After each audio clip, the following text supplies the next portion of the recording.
এতিয়া ৰাতিৰ 12 বাজিছে। এতিয়া ৰাতিৰ 12 বাজিছে। তেওঁৰ স্মৃতিবোৰে বৰ কয়ামনি কৰিছে।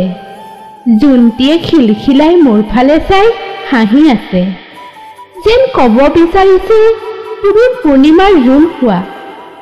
অমাৱস্যাৰ জোন হ'লে তোমাক ভাল নেদেখি হোৱা টুপ টুপকৈ সৰি পৰা নিয়ৰৰ টোপালবোৰৰ চাগে বেয়া লাগিছে মোলৈ, দয়া উপজিছে।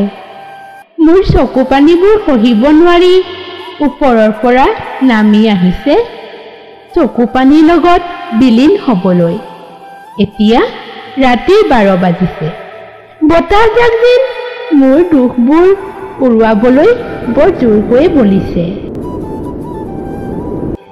ফুলি থকা শেৱালিবোৰৰ সুগন্ধিয়ে বিয়পাই পেলাইছে চৌপাশত সুগন্ধ।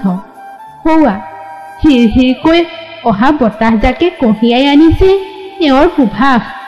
নোৱাৰো মই পাহৰিব পুৰণি স্মৃতিক। তেওঁ যেন এটি আধৰুৱা সপোন। তেওঁ নহ'লেই যেনিবা, তেওঁ এতিয়াও আছে জোনটিৰ মাজত।